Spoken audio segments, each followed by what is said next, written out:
আজকে হলো 21 ডিসেম্বর। আগামী বুধবার আমরা বেরোচ্ছি ট্রেকিং এর জন্য লিন্সেগং টু চান্দাকফু, আমাদের ট্রেক, মেইন ট্রেক। এছাড়া আমরা ওখান থেকে সবরগ্রাম আর শ্রীখোলাতেও যাব।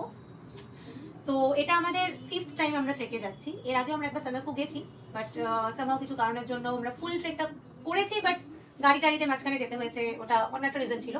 তো এবার আমরা একটা অন্য রুট ধরে যেতে চলেছি।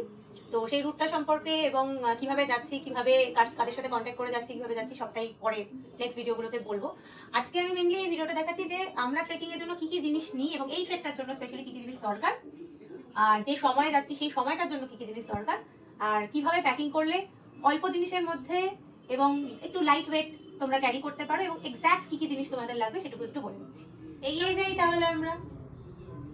তো যেটা বলছিলাম আমি, যে আমাদের এই ট্রেকটার জন্য মেনলি কি কি জিনিসের দরকার। ফার্স্ট,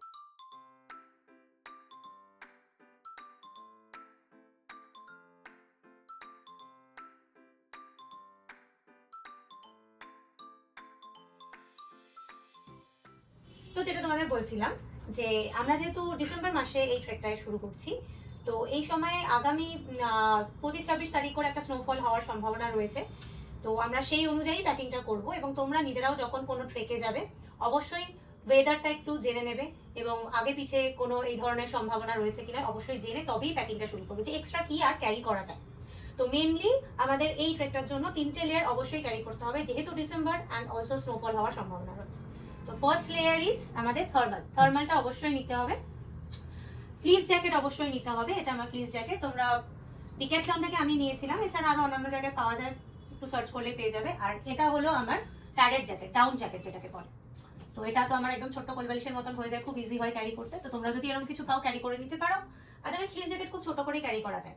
এছাড়া যেহেতু আমাদের ট্রেক খুব বেশি দিনের নয়, তো আমি এখানে ক্যারি করছি ফুল স্লিভ 3টে টি শার্ট, ফুল স্লিভ 3টে টি শার্ট, 3টে টি শার্টই চেষ্টা করেছি যে হাই নেক যেন হয়, হাই নেক হলে গলাটাও ঢাকা হয়ে যায়।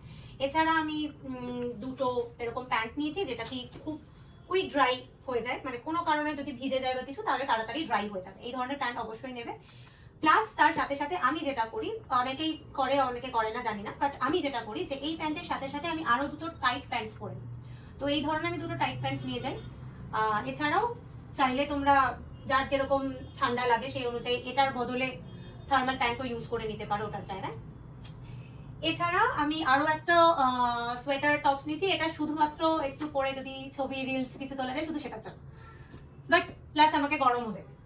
আচ্ছা, তার সাথে সাথে তোমাদেরকে যেটা ক্যারি করতে হবে সেটা হলো গ্লাভস, ভীষণ ভীষণ ইম্পর্টেন্ট গ্লাভস ক্যারি করা, এবং সেটাও চেষ্টা করবে যে এই গ্লাভসটা খুব মানে তোমরা বরফের, যেহেতু স্নোফল হওয়ার চান্স রয়েছে বা খুব ঠান্ডা, তো কোনো কারণে যদি ভিজে যায়, যেমন এইটা কুইক ড্রাইং, এটাও সেরকম খুব ঠান্ডার কথা ভেবে আমরা ডাবল করে গ্লাভস ক্যারি করছি। সেটা ডিপেন্ড করছে জায়গা অনুযায়ী, কোথায় যাবে কোথায় না যাবে সেই অনুযায়ী। যদি খুব মনসুন ট্রেক করো তাহলে অবশ্যই ডাবল ক্যারি করতে হবে না, বাট এটার জন্য আমরা ডাবল ক্যারি করছি। এটা একটা পাতলা পাতলা লেয়ার, আর এটা একটা মোটা লেয়ার।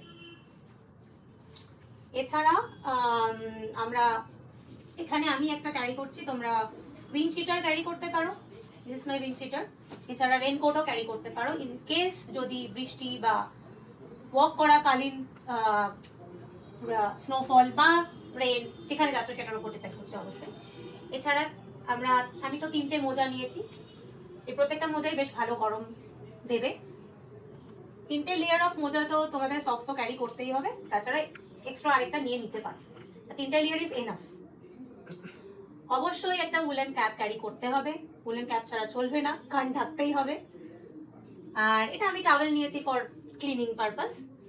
আর যেহেতু বৃষ্টি হোক আর নাই হোক, বা ওখানে স্নোফল হোক আর নাই হোক, অল্প কিছু হলেও তো রোদ তো থাকবেই, সো আমি এটা ক্যারি করি। এটাও বৃষ্টির জন্য খুব হেল্পফুল, স্নোফলের জন্য কোনো প্রবলেম নেই। আর রোদের জন্য সব থেকে ইম্পর্টেন্ট হলো গিয়ে এই চোখটা ঢেকে থাকে, হাঁটতে খুব সুবিধা হয়, তাই আমি এটা ক্যারি করি। এছাড়া সানগ্লাস তো তোমাদের অবশ্যই ক্যারি করতে হবে। ব্যাস, মোটামুটি আমার প্যাকিং তো ডান এইটুকুর মধ্যেই। আশা করি তোমরা বুঝতে পেরেছো যে কতটা জিনিস নিতে হবে, এর থেকে বেশি জিনিস ক্যারি করার প্রয়োজন নেই। এরপরে আমি কিভাবে তোমরা এই ব্যাকপ্যাকটা করবে বা কিভাবে এগুলোকে রোল, যেমন আমি রোল করেছি, কিভাবে রোল করতে হয় সেটা আমি পরে আলাদা করে ভিডিও দিব। আজকের মতো টাটা।